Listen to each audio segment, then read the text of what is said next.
Hello friends, my name is Krishnan Thampi. I was practicing on High Court for the last 38 years. Now I am a random writer on English language and literature and also on law. Today I want to speak to you about something. My random thoughts have come not from the chronological accounts, but they have come out from my own experience. So don't take it as a chronological account and ask for tangible testimony and other things. They are only my personal things. Because opinion is always subjective, it is not objective.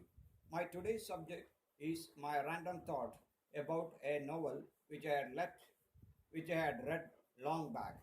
That novel's name is Siddhartha. The novel was written by Hermann Hesse. Hermann Hesse was a Swedish man with uh, uh, with his parents are uh, Jews. Now, I want to say I'll straight away go into the theme of the novel. Siddhartha is a Brahmin youth. He wanted to get celibacy. He was reading lot Sanskrit and he wanted to become a scholar. And his name is Govinda. He was also as a celibate scholar. Siddhartha's father was a Brahmin scholar, so naturally he wanted his son to be a Brahmin scholar like him. But after he went on reading and he was in search of his own self, accidentally he one day he meets a beautiful woman named Kamala, and she was a courtesan and she was a beautiful woman. She was infamous in that locality. But what had happened when he saw the beautiful woman Kamala, his mind was disturbed. Some or other, he came into contact with Kamala, and Kamala gave him food, shelter, clothing, and everything, and told him to be a more practical man. So after meeting Kamala, what he did was he went on thinking about it. So he joined with one businessman named Kamaswamy, and Kamaswamy and Siddhartha worked together, and he made a lot of money. When he made a lot of money, what he had done is he came back to Kamala and he understood the sensual pleasure is far more important than intelligent application. So they became almost like husband and wife, and after they had a children. Then suddenly he realized, just like all the Brahmins, that I have committed a sin. So he wanted to drift away from him. And his son has gone his own way. But Kamala was sincere to Siddhartha. But Siddhartha was in search of knowledge. He wanders here and there. Ultimately, he becomes a furry causer. What Essay wanted to say is that man drifts again and again till he attains wisdom. But once he has wisdom, the people his mind again wanders. So this is a novel which actually reflects the conflict between the materialism and the spirituality. The Indian spirituality is great because this novel got popularity not because of its writing, not because of its literature, not because of its beauty, but it was filmed by Conrad Roots. In Conrad Roots' film, Shashi Kapoor acted as Siddhartha, and Amitabh Bachchan was Govinda, and Simi Garwal was Kamala. So, in during our college days, we saw the central spread of Simi Garwal in Illustrated Weekly, and Shashi Kapoor was bowing down before that Simi Garwal's picture.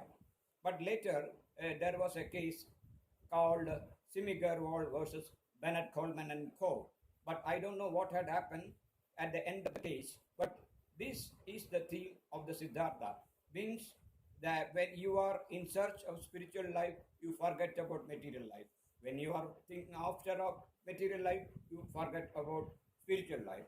So I want to conclude, as a human being, you have to be a youngster learning knowledge. Then you have to become a householder. Then you have to become a father or a grandfather, and subsequently you reach the wisdom of the old man. So old is gold. And let me conclude. The most important thing in Indian philosophy is that balanced life. that if you are too intelligent, you are away from people. If you are dull, you are also away from people. But if you are a balanced man, you will get recognition. Almost all Indians got recognition when they were recognized by the Europeans. When they are in their own country, they don't have any value. But when they go out of this country, they get opportunity. Take the case of Neeraj Singh Chowdhury. He was an unknown Indian, but his writing, unknown Indian, made him a known person. This is the case with almost all things. Take the case of Shashti Brother and take the case of Kushwant Singh, who wrote immensely, and he was the editor of Illustrated Weekly. And his writing was immense, and sometimes it was also injurious to a certain person. Kushwant Singh's central page in Illustrated Weekly was drawn by Mario Miranda, the famous cartoonist. He drew a bulb. Inside the bulb, Kushwant Singh was sitting with his writing materials, including the periodicals. That was a great feat at that time when I was doing my college days. But subsequently, all things considered, by Kamath has come and Illustrated Weekly closed down. But the writings of Kushwant Singh is now even now popular because the great Sardarji lived up to his 99 years. He was a good man. He wrote Train to Pakistan. He wrote his days with Krishna Menon. He wrote his days with so many writings are there. Many of them are scratchy. But compared with the Gadgil's writing, Gadgil was a greater writer than Kushwant Singh. But Gadgil once told Kushwant Singh that your writing is absolutely bad. I have read your article, but Sardarji only laughed aloud because he knew Indians best. The Indians want is what he thought is Indians need a lot of sex.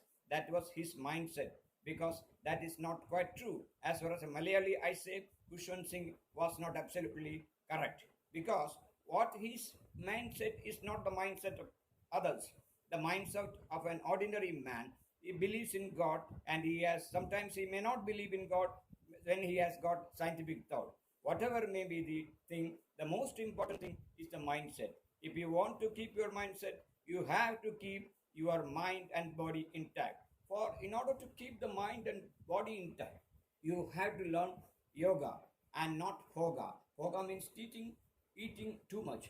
That means when you are an old man, you should only eat at one time, and other times you need not eat. Means when you are eating one time, you are called a yogi. When you are eating two times, you are called a bhogi, and when you are eating three times, you are a yogi. That is my conclusion.